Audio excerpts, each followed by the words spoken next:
മുൻ പ്രധാനമന്ത്രിയും കോൺഗ്രസ് നേതാവുമായ ഡോക്ടർ മൻമോഹൻ സിംഗ് അന്തരിച്ചു. ശ്വാസകോശ സംബന്ധമായ അസുഖത്തെ തുടർന്ന് ദില്ലി എയിംസിലായിരുന്നു അന്ത്യം. സ്വാതി സന്തോഷുണ്ട് വിശദാംശങ്ങളുമായി. സ്വാതി, 3.5 പതിറ്റാണ്ട് നീണ്ടു നിന്ന രാഷ്ട്രീയ ജീവിതത്തിനാണ് വിരാമമായിരിക്കുന്നത്.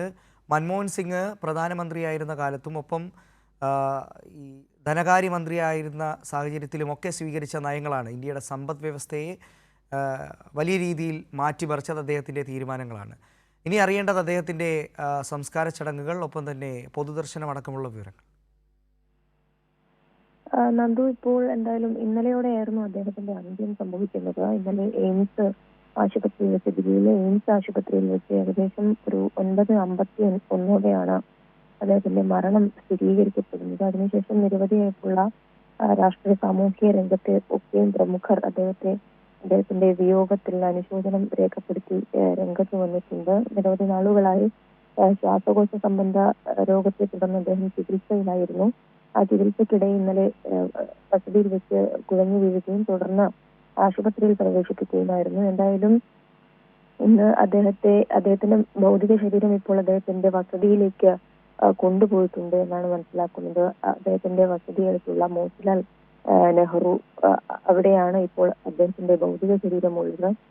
നേതാക്കളൊക്കെ തന്നെയും വീട്ടിലേക്ക് അദ്ദേഹത്തിന്റെ ഭൗതിക ശരീരം അവസാനമായി കാണുന്നതിനായി നിരവധിയായിട്ടുള്ള ആളുകൾ എത്തിച്ചേരുന്നുണ്ട് എന്നാണ് മനസ്സിലാക്കുന്നത്. ഈ ഇദ്ദേഹത്തിന്റെ വിയോഗത്തോടനുബന്ധിച്ച് തന്നെ സർക്കാരിന്റെ എല്ലാ പരിപാടികളും, ഇന്നത്തെ പരിപാടികളൊക്കെ തന്നെയും മാറ്റിവെച്ചിട്ടുണ്ട്. മാത്രമല്ല 7 ദിവസത്തെ ഒരു ദുഃഖാചരണമാണ് സർക്കാർ പ്രഖ്യാപിച്ചിട്ടുള്ളത്. കോൺഗ്രസിന്റെയും മറ്റ് പരിപാടികളും മാറ്റിവെച്ചതായി മനസ്സിലാക്കുന്നുണ്ട്. നേരത്തെ നന്ദു സൂചിപ്പിച്ചപ്പോൾ തന്നെ അദ്ദേഹം വലിയ ദീർഘവീക്ഷണമുള്ള ഒരു സാമ്പത്തിക വിദഗ്ധൻ എന്ന നിലയിൽ തന്നെയാണ് ഏറ്റവും കൂടുതൽ ശ്രദ്ധ നേടിയിട്ടുള്ളത്. അതോടൊപ്പം ഇന്ത്യയുടെ സാമ്പത്തിക രംഗത്തെ കൂടുതൽ മെച്ചപ്പെട്ടതാക്കുന്നതിന് വേണ്ടിയുള്ള അടിമുടി മാറ്റം അദ്ദേഹം കൊണ്ടുവരികയായിരുന്നു. അതിനുശേഷവും വിവിധ മേഖലകളിൽ ഇപ്പോൾ റിസർവ് ബാങ്ക് ഗവർണർ ഉൾപ്പെടെയുള്ള ഏറ്റവും പ്രധാനപ്പെട്ട സ്ഥാനങ്ങൾ നിർവഹിക്കുകയും കോൺഗ്രസിന് മാത്രമല്ല മറ്റ് ദേശീയ രാഷ്ട്രീയത്തിൽ തന്നെ അദ്ദേഹത്തിന്റെ ഒരു വിടവാങ്ങൽ എന്ന് പറയുന്നത് ഒരിക്കലും മറിച്ച് വേറൊരാളെ സങ്കല്പിക്കാൻ പോലും കഴിയില്ല എന്നുള്ളതാണ് ഏറ്റവും പ്രധാനമായി കാണേണ്ടത്. എല്ലാ നേതാക്കളും അനുസ്മരിക്കുമ്പോൾ ചൂണ്ടിക്കാണിക്കുന്നതും അത് തന്നെയാണ്. അദ്ദേഹം കക്ഷി രാഷ്ട്രീയ ഭേദമന്യേ എപ്പോഴും ഒരു സൗമ്യമായ പുഞ്ചിരിയോടെ എല്ലാ രാഷ്ട്രീയ നേതാക്കളോടും ഇടപഴകിയിരുന്ന മികച്ച രാഷ്ട്രീയ സാമ്പത്തിക തന്ത്രജ്ഞൻ എന്ന നിലയിൽ കൂടിയാണ് മൻമോഹൻ സിംഗിനെ ഓർത്തെടുക്കാൻ വേണ്ടി കഴിയുന്നത്. അദ്ദേഹത്തിന്റെ നയചാതുരിയും അതോടൊപ്പം ഒരു കാര്യനിർവഹണ ശേഷിയും ഒക്കെ തന്നെയും അദ്ദേഹത്തെ വാഴ്ത്താൻ ഒരുപാടുണ്ട് എന്നുള്ളത് തെളിയിക്കുന്നു. വലിയ ക്രാന്തദർശിത്വമുള്ള ഒരു വ്യക്തിത്വത്തിന് ഉടമയായിരുന്നു എന്നുള്ളതും ഏറ്റവും പ്രധാനമായി എല്ലാവരും ചൂണ്ടിക്കാണിക്കുന്നുണ്ട്. പ്രത്യേകിച്ചും സാമ്പത്തിക കാര്യത്തിൽ അദ്ദേഹത്തിന് ഒരു കൃത്യമായ കാഴ്ചപ്പാടുണ്ടായിരുന്നു. സാമ്പത്തിക പ്രശ്നങ്ങളുടെയൊക്കെയും മൂല കാരണം അതെങ്ങനെ മറികടക്കാം എന്നുള്ളതിനെ പറ്റിയ ഗാഢമായ അറിവ് അദ്ദേഹത്തിനുണ്ടായിരുന്നു. അത്തരത്തിലൊരു ധാരണയിലൂടെയാണ് ഇന്ത്യയെ ഏറ്റവും മോശപ്പെട്ട അവസ്ഥയിൽ ഇന്ത്യയുടെ സാമ്പത്തിക സ്ഥിതി നിൽക്കുന്ന സമയത്താണ് അദ്ദേഹം ധനമന്ത്രിയായി വരുന്നതും.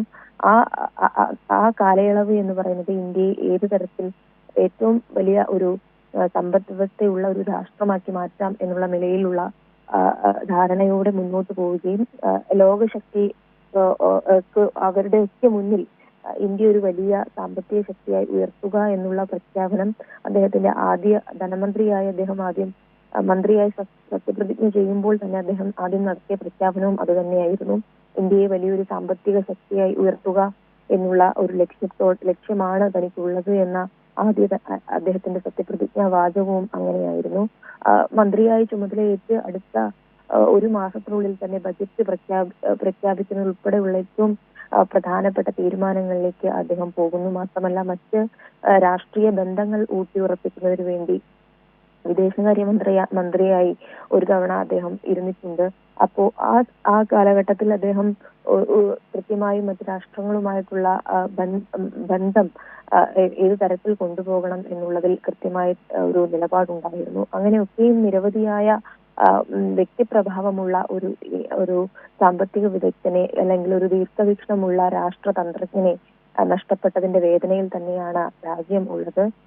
ഇനി അദ്ദേഹത്തിന്റെ സംസ്കാര ചടങ്ങുകൾ ഉൾപ്പെടെയുള്ള വിവരങ്ങളാണ് നമുക്കിനി ലഭിക്കുവാൻ വേണ്ടിയുള്ളത്. എന്തായാലും ഇപ്പോൾ അദ്ദേഹത്തിന്റെ ഭൗതിക ശരീരമുള്ളത് സ്വകാര്യ വസതിയിൽ തന്നെയാണ്, ദില്ലിയിലെ വസതിയിലാണ് ഇപ്പോൾ മൃതദേഹമുള്ളത്.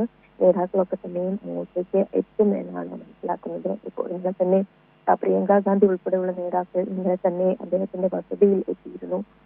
അദ്ദേഹത്തിന്റെ ഒരു കാലഘട്ടം ഓർമ്മിക്കുകയാണെങ്കിൽ ഈ ഈ കഴിഞ്ഞ ഫെബ്രുവരിയിലാണ് രാജ്യസഭ അംഗത്തിൽ നിന്നും അദ്ദേഹം വിരമിച്ചത്.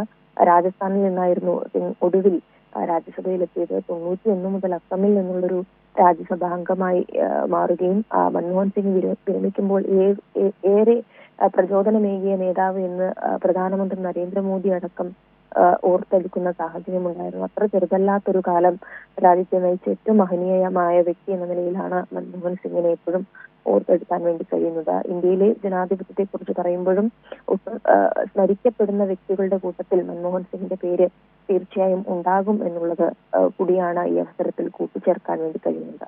നന്ദു. ശരി, സ്വാതിയാണ് ദില്ലിയിൽ നിന്നും വിശദാംശങ്ങൾ നൽകിയത്. 2 തവണ പ്രധാനമന്ത്രി, അതിനപ്പുറം ഇന്ത്യയുടെ സമ്പദ് വ്യവസ്ഥയെ ഉദാരവൽക്കരിക്കുന്നതിൽ മുഖ്യ പങ്കുവഹിച്ച ഒരു വ്യക്തിത്വം കൂടിയായിരുന്നു മൻമോഹൻ സിംഗ്. അദ്ദേഹത്തിൻ്റെ മൃതശരീരം ഇപ്പോൾ സ്വവസതിയിലാണ് ഉള്ളത്. വിവരങ്ങളാണ് സ്വാതി സന്തോഷ് നൽകിയത്.